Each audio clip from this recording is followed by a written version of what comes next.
John Deere, the name farmers have trusted for generations. From legendary workhorses to game-changing innovations, Deere shaped agriculture like no other brand.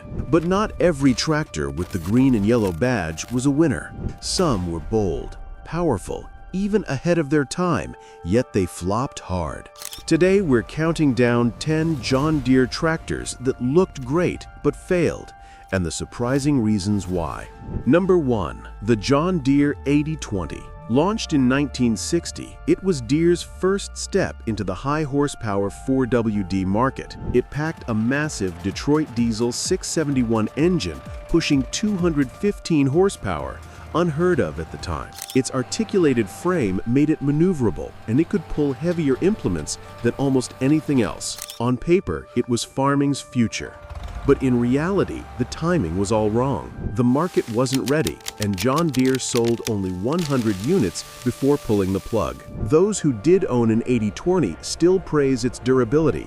Many are still running today. In hindsight, the 8020's failure wasn't about flaws in the machine, it was about timing. Number 2. The John Deere 6030. Released in the early 1970s, it was Deere's most powerful two-wheel drive row crop tractor. It boasted up to 225 horsepower from its turbocharged 531 cubic inch diesel engine. Built for raw pulling strength, it could outwork nearly anything in its class. But its release collided with the 1970s oil crisis, when fuel prices skyrocketed. The 6030's massive power came with massive fuel consumption, making it expensive to run. For many farms, it was simply overkill.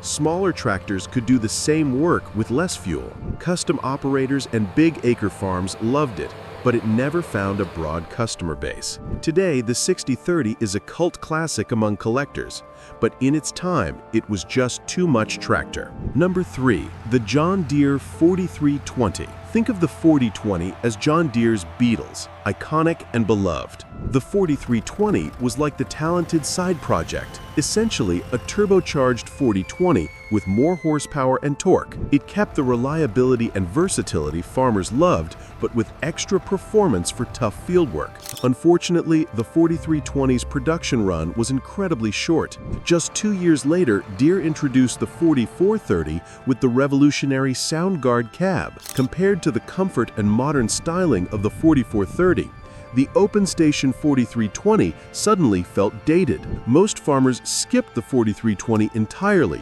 knowing a new generation was just around the corner. It wasn't a bad tractor at all. It was unlucky, born at the wrong moment and quickly made obsolete by Deere's own innovation.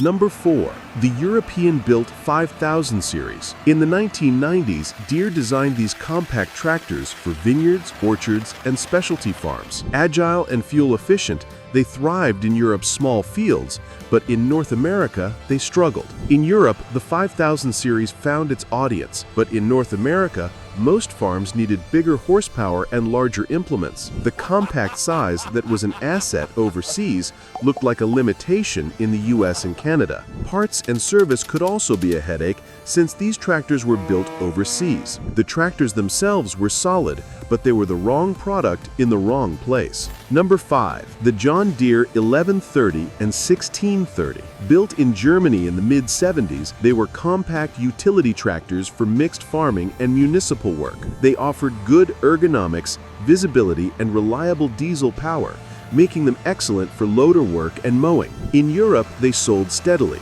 but in North America, they barely registered. Bigger farms preferred more horsepower, and Deere's domestic models overshadowed these imports. With little marketing, many US farmers never even knew the 1130 and 1630 existed. Today, collectors see them as hidden gems, but in their time, they were victims of market mismatch. Number 6. The John Deere 70 Diesel Standard. A strong, reliable tractor built for heavy pulling jobs. It delivered steady torque, economical fuel use, and durability farmers trusted. But the wheatland market was small compared to the row crop demand. Most farmers chose the more versatile row crop versions, and its old two-cylinder diesel, though tough, felt noisy and outdated compared to newer multi-cylinder designs. The 70 diesel standard wasn't a failure mechanically, but it was a shrinking niche that couldn't compete. Number 7. The John Deere 8010.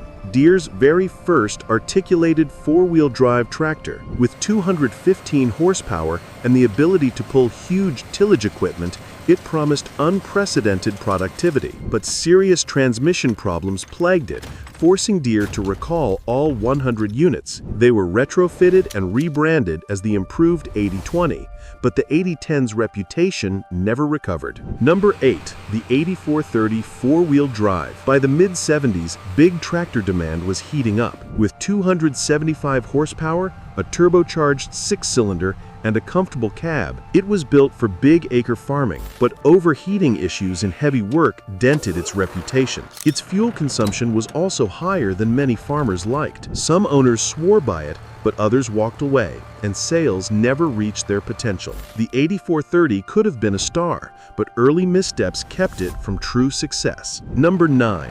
The 4230. Part of the Generation 2 lineup, it featured the revolutionary SoundGuard cab. The quieter cab set new standards in operator comfort with reduced noise, vibration, and better climate control. But its 100-horsepower engine was underpowered for the tractor's weight, leaving farmers disappointed. Sales lagged behind stronger models like the 4430 and 4630, leaving the 4230 as the underachiever of the SoundGuard family. Number 10.